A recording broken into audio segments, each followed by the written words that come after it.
ustedes un acto de justicia.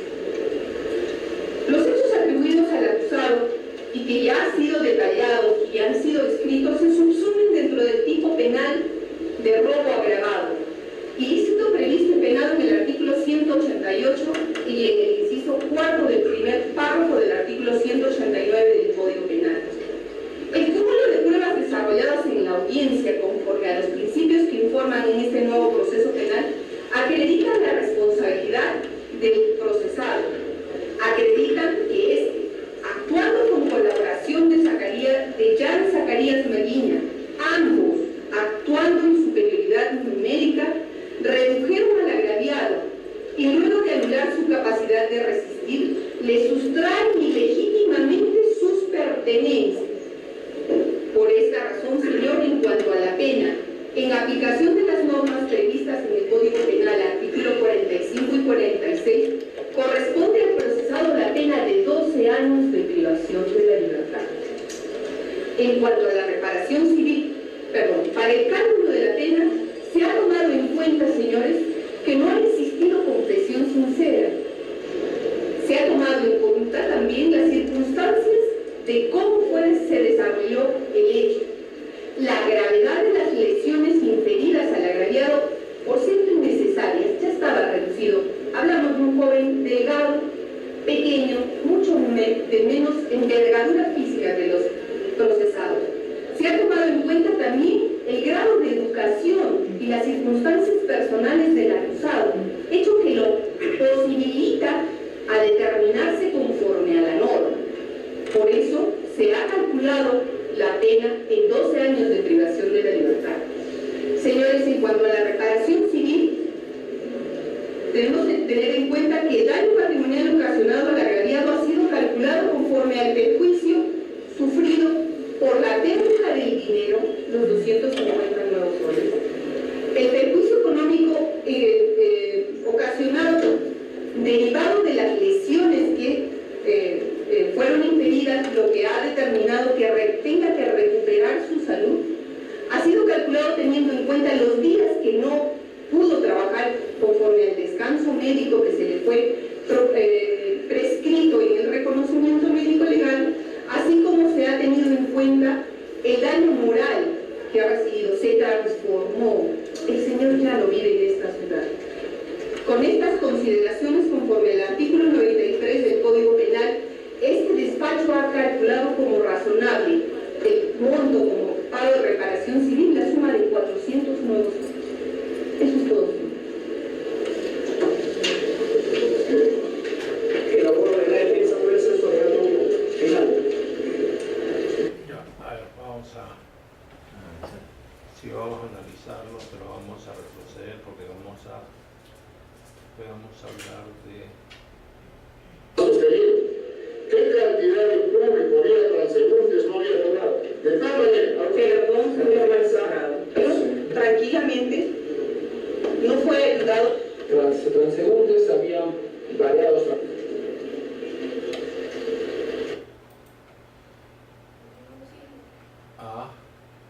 No, vamos a conversar un poco, después seguimos. Vamos a conversar un poquito.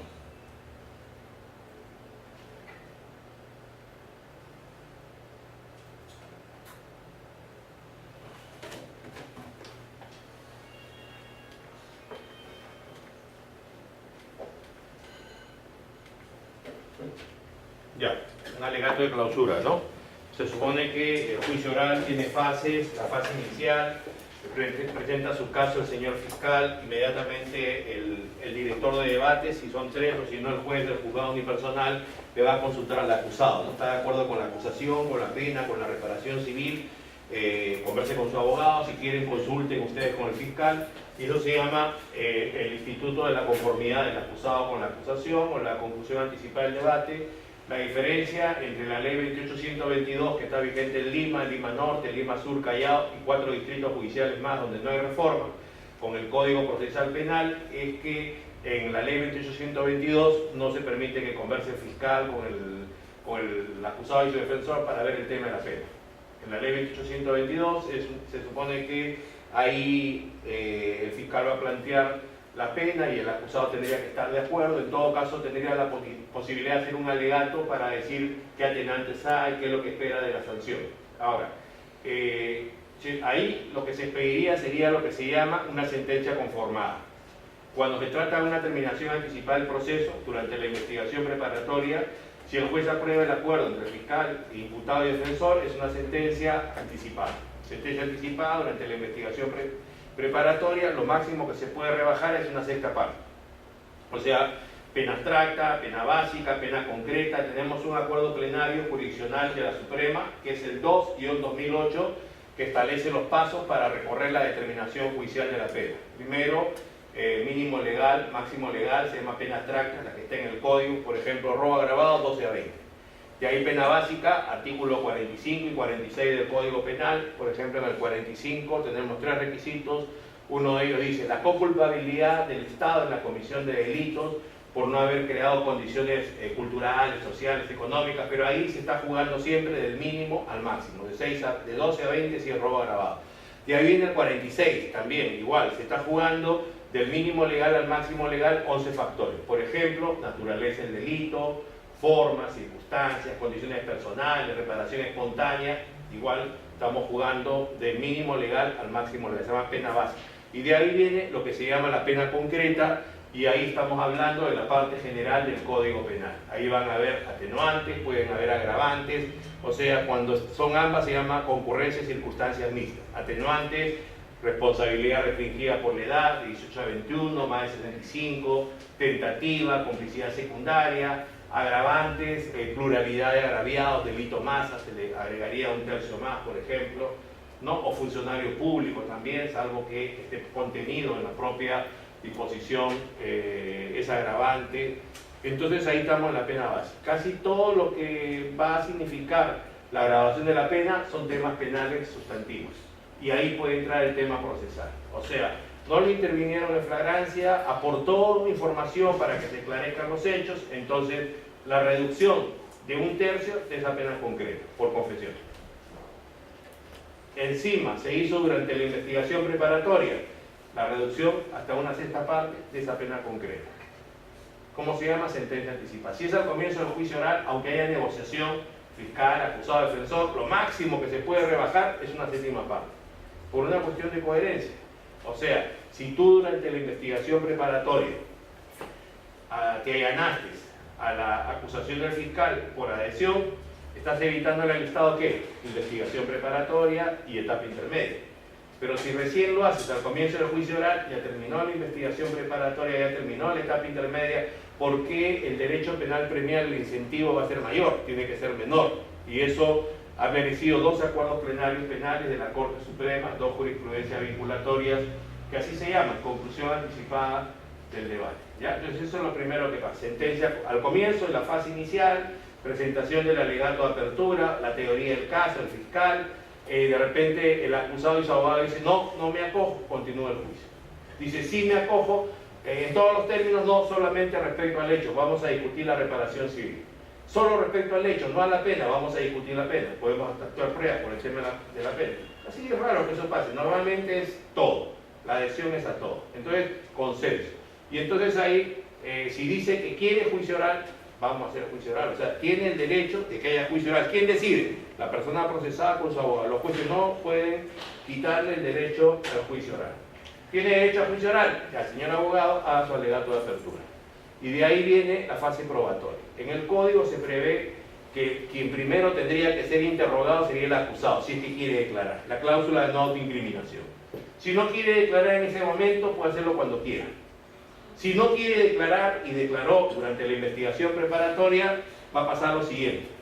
Nosotros, hasta el año 2002, en el modelo antiguo, en la lectura de piezas, o sea, en nuestro juicio oral, que es europeo continental, no es anglosajón, no es adversarial. Si fuera norteamericano o inglés adversarial, lo que pasaría es que nunca se podría leer una declaración.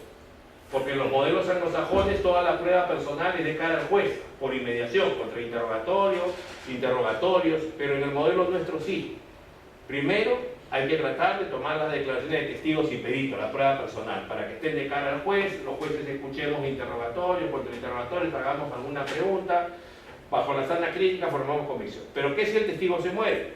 ¿Qué si el testigo no puede venir? Ha sido amenazado, el fiscal no tiene recursos para traerlo, puede justificar, y entonces puede ser admitido que se lea la declaración que ha prestado anteriormente. O sea, a quien le convenga, también puede ser la defensa del acusado, un testigo, un perito, puede plantear eso, decir la conducencia, la pertinencia, la utilidad y la imposibilidad material de que esté físicamente, y en su oportunidad, si es admitido, dirá, quiero que se lea tal parte de la declaración y después tratará de sacar una conclusión, traslado a la otra parte, y de esa manera se ejerce la contradicción. Hasta el 2002 solo se podían leer testimonios y pericias, pero cayó Montesino, detenido, Vladimiro Montesino. Y Montesino durante la instrucción declaraba, porque era reservado, nadie lo veía, pero en el juicio oral quería hacer un psicosocial y no hablaba. Entonces se cambió, se reformó el artículo 262 del Código de Procedimientos Penales varias veces, finalmente se incluyó la declaración instructiva. Entonces todas las reformas que se han hecho al Código de Procedimientos Penales del 40, desde diciembre del 2000, por el caso Fujimori y Montesinos, hasta el año 2004, son normas de tránsito que se incorporaron al Código Procesal Penal 957. Todas entraron ahí, mejoradas todavía con la experiencia que tuvimos, porque se tuvo que hacer varios reajustes en el camino. O sea, en realidad, el Código de Procedimientos Penales del 40, cuando se exhibió el video Curi y Montesinos, no servía ni para los procesos penales comunes. Menos iba a servir para casos de aparatos organizados de poder de las altas esferas públicas. Todo el Estado estaba comprometido ahí. Entonces se tuvo que modificar el código, más o menos 100 artículos se cambiaron, y todo eso pasó al nuevo código. Entonces, la idea es que viene ahí, después de los acusados, se supone que las partes han propuesto al señor juez la declaración de testigos y el orden de la declaración de testigos, porque el código dice, el juez decide el orden de la declaración de testigos. Pero en todo caso el juez no puede saber más de cómo el fiscal o cómo el defensor quieren construir su historia, quieren demostrar su teoría del caso, y lo que el juez tendría que hacer es aprobar la propuesta que ellos hacen, salvo que sea contraproducente al desarrollo del caso, porque el responsable de los tiempos en cualquier audiencia previa al juicio del juicio es el juez, que tiene que controlar. Los testimonios no pueden durar 2 o 3 horas, o sea, el testigo ha visto 2 o 3 cosas, el fiscal cuando lo interroga tiene que preguntarle sobre 2 o 3 cosas, nada más. No se le puede hacer la misma pregunta a todos los testigos, porque salvo que hayan percibido todos lo mismo. Entonces acuérdense, siempre hay que acotar. O sea, ¿para qué traigo este testigo? Porque hay casos que tienen varios hechos. Hecho 1, hecho 2, hecho 3, hecho 4. O sea, un solo delito puede tener varios momentos. Por ejemplo, una violación a la libertad sexual entre un profesor y una alumna. Lo que puede pasar ahí es que ambos se conozcan, por decir, de la universidad. Y entonces se van a una discoteca, se encuentran de casualidad, cada uno está en su grupo, un bailecito que otro, la chica termina en el carro del profe, de ahí se van a la playa, de ahí la chica llega a su casa y está dolorida al día siguiente, que se despierta, le cuenta a su amiga, y su amiga le dice, cuéntame la historia del comienzo. Uy, le dice, ¿qué cosa quiere? Entonces nada, y le dice, no le vayas a decir a nadie, la amiga le cuenta a su mamá, y la mamá la llama la mamá de la dolorida, y la dolorida termina en la clínica, ¿no? Y después en el médico legal, y por lo tanto ahí se establece que la chica ha tenido relaciones sexuales, puede ser en estado de inconsciencia o puede ser no consentidas, dependerá de qué es lo que va a pasar. Entonces ahí tenemos varios momentos. Uno, ¿cómo eran las relaciones de la universidad? El profesor dirá, no, esta chica estaba detrás de todos los profesores, estaba por nota, es la que tenía más nota, nadie sabe cómo. La chica dirá, este profesor es el más grande acosador que había ahí, cada quien tratará de establecer un patrón de conducta, traerá sus testigos.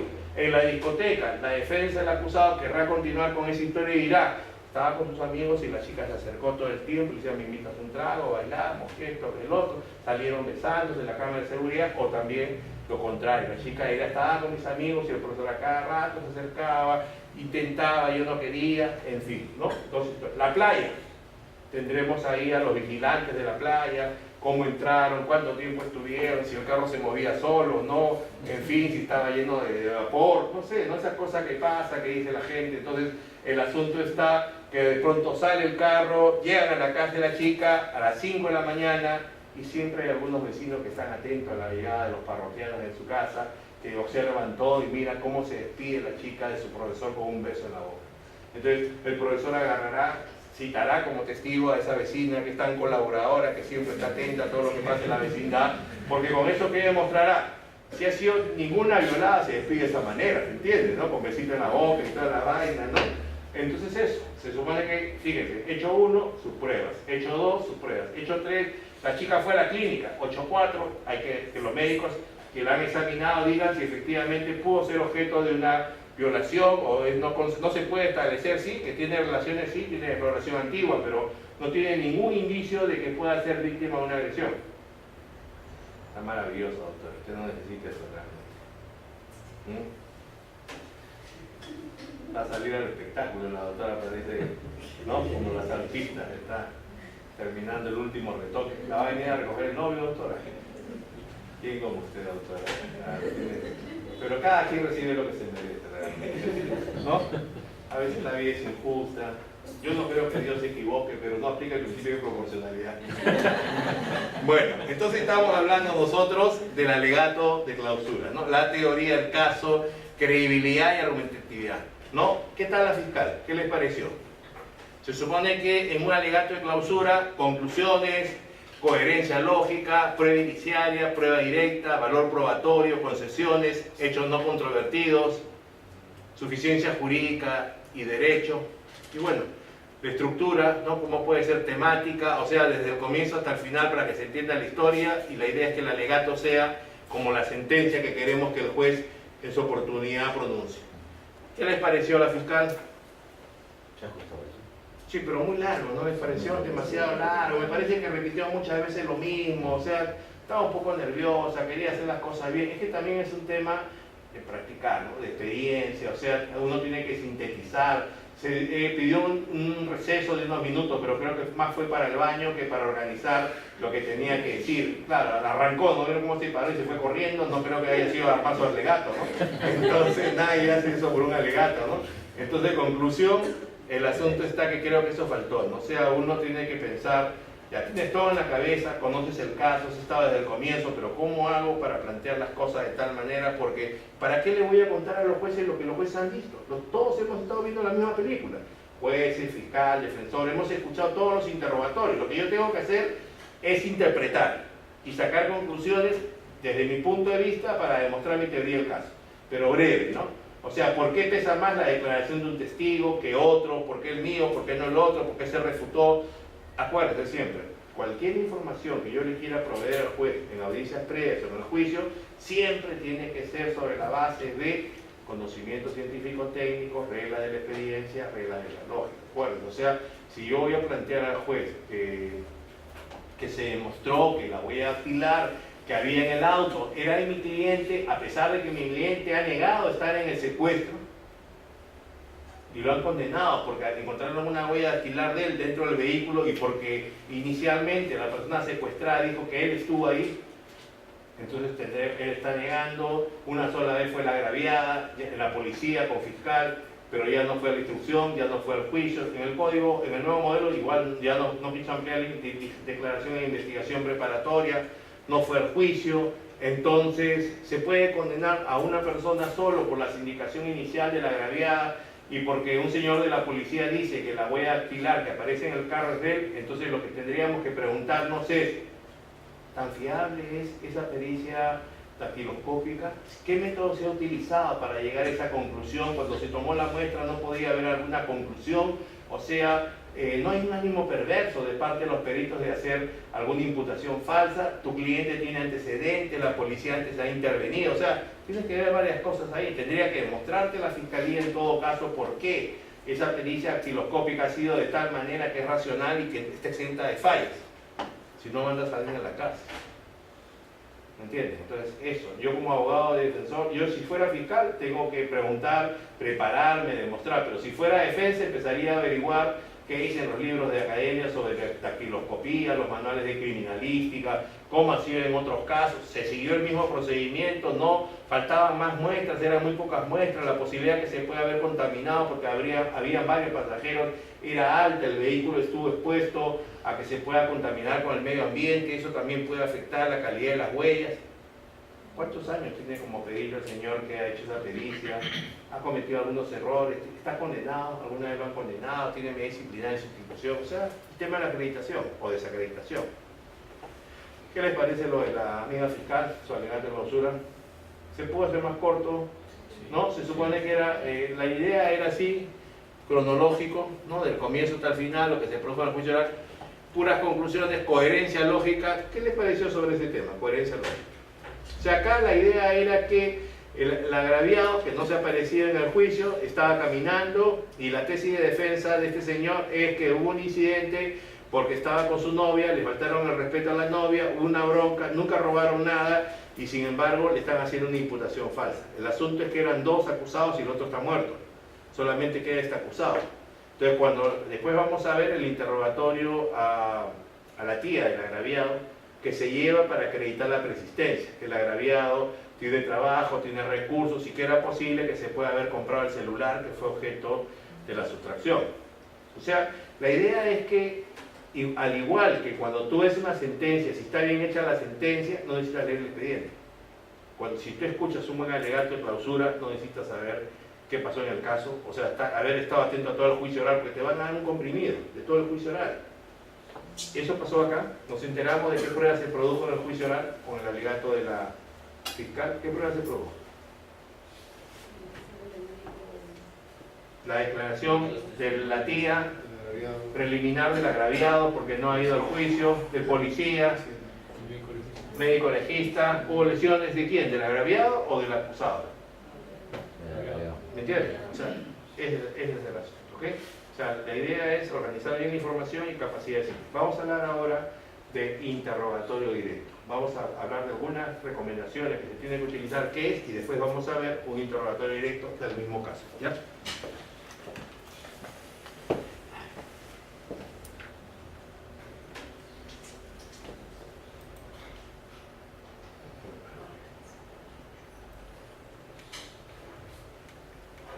Ya. Interrogatorio directo. Bueno, también se denomina examen directo. ¿Cuál es la diferencia? Esto de la litigación oral es anglosajón. Anglosajón, o sea, es de los Estados Unidos, es de Inglaterra, y la idea es que la traducción al español sale interrogatorio directo. Entonces, ustedes no van a encontrar en el Código Procesal Penal, en el 957, nunca el nombre litigación oral, no van a encontrar teoría del caso y palabras que tengan que ver con lo que estamos hablando acá. ¿Por qué? Porque nuestro código, su origen es europeo continental, español, italiano, alemán, portugués, francés, y hay una bronca, una pugna entre sistemas procesales y los europeos no quieren saber nada con el modelo anglosajón y los anglosajones tampoco. Entonces, eso hace que cada continente quiera tener sus propias reglas de juego. Pero tampoco podemos decir que porque eso es así, en España, por ejemplo, los abogados y los fiscales no tienen un programa, un método de planificación o una estrategia, porque obviamente nadie, en todo, hasta en la vida personal. Hola, ¿qué pasó? ¿Es para todos? Es provocadora ella, ¿no? O sea, mala es, atenta contra sus derechos humanos de ustedes, porque si yo me lo voy a comer solo, ¿no? Entonces, el asunto está entonces que en todo el mundo los fiscales y abogados desde el comienzo deben elaborar un mapa de qué es lo que van a hacer dentro de los casos. Allá en España se llama estrategia del caso.